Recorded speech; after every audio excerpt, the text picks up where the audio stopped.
Everyone, welcome back to exam की point dentistry. आज हम बात करने वाले हैं ट्रीटमेंट प्लानिंग इन पेरिडोंटिक्स। ये टॉपिक हर बीडीएस स्टूडेंट्स के लिए मस्ट नोन है, specially for viva and clinical cases. तो वीडियो तक एंड तक जरूर देखना, क्योंकि इसमें हम डिस्कस करने वाले हैं phases of treatment plan, objectives and sequence of periodontal therapy. So let's begin. Definition. सबसे पहले समझते हैं ट्रीटमेंट प्लानिंग का मतलब क्या होता है।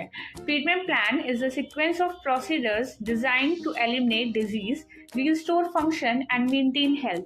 सिंपल वर्ड्स में एक सिस्टमैटिक प्लान जिसमें हम पेशेंट के पेरिडोंटल प्रॉब्लम को ट्रीट करते हैं step by step. Her patient के लिए इंडिविजुअल प्लान बनता है based on disease severity, oral hygiene and systemic condition. तो उसके लिए ट्रीटमेंट प्लान बनाने के मेन ऑब्जेक्टिव्स क्या क्या होते हैं। डिजीज को कंट्रोल करना, जैसे plaque, calculus, inflammation. Lost function को रिस्टोर करना, जैसे कि mastication, aesthetic. Further progression of disease को रोकना एंड पेशेंट को मोटिवेट करना और मेंटेनेंस फेज तक लाना। बेसिकली डायग्नोसिस के बाद ये डिसाइड करना कि किस सीक्वेंस में कौन सा ट्रीटमेंट करना बेस्ट होगा। So there are the phases of the periodontal treatment plan. So first one is a preliminary phase, that is also known as treatment of surgery. इस फेज में हम एक्यूट प्रॉब्लम्स को handle करते हैं, जैसे कि डेंटल और periapical abscess, periodontal abscess, extraction of the hopeless teeth and provisional replacement if needed. यहाँ ऑब्जेक्टिव होता है पेशेंट को इमीडिएट रिलीफ देना। प्रोसीजर्स में include incision and drainage, extraction of the hopeless teeth और antibiotics. Phase second, non surgical phase, it is also known as etiotropic phase. ये सबसे crucial step है। इस फेज में हम कॉज को रिमूव करते हैं, मेनली प्लैक और कैलकुलस।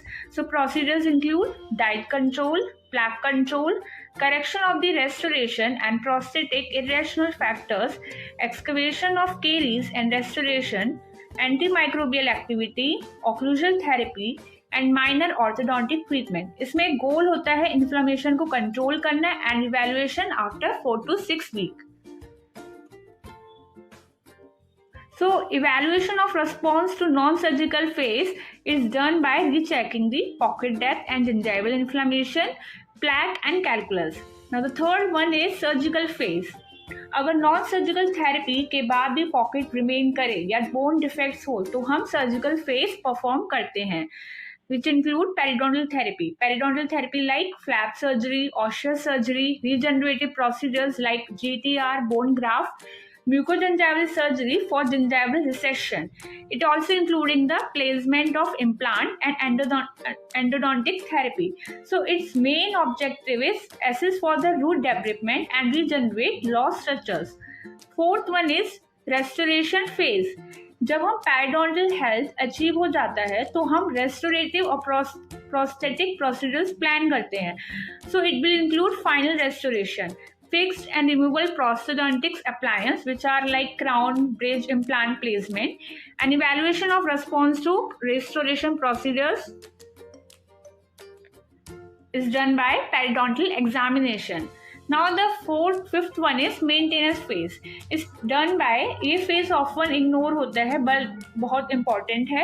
Periodic recall visit करना, जहाँ हम patient के oral hygiene और gingival condition check करते हैं। So periodic rechecking is by like plaque and calculus, gingival condition, pocket is present or inflammation, occlusal tooth mobility and other pathologic changes. So maintenance interval usually every 3 to 6 months. 3 to 6 months. इस phase में हम reinforcement of oral hygiene और supportive therapy देते हैं। So what are the factors which are affecting the treatment planning? Her patient के लिए plan same नहीं होता। कुछ फैक्टर्स अफेक्ट करते हैं ट्रीटमेंट प्लानिंग, जैसे patient age and motivation, systemic condition like diabetes, severity and type of periodontal disease, financial condition, aesthetic demands, and patient cooperation level. Severity and type of periodontal disease means how much there is pocket present or not. Class 1 and second furcation involvement is not. So it will affect the treatment plan.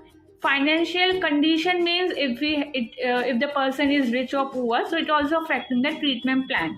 Okay. So summary and tips are, तो quick recap करते हैं। Treatment planning में systematic step wise approach phases याद रखो। सो emergency होता है, non surgical होता है, सर्जिकल है, then restorative and maintenance. Always remember, periodontal therapy का aim है disease control, function restoration and long-term maintenance, और patient motivation is the key। तो दोस्तों ये था complete explanation on treatment planning in periodontics. अगर वीडियो पसंद आए तो लाइक, शेयर और सब्सक्राइब जरूर करें एग्जाम की पॉइंट डेंटिस्ट्री को। For more perio lectures and exam focus content, see in the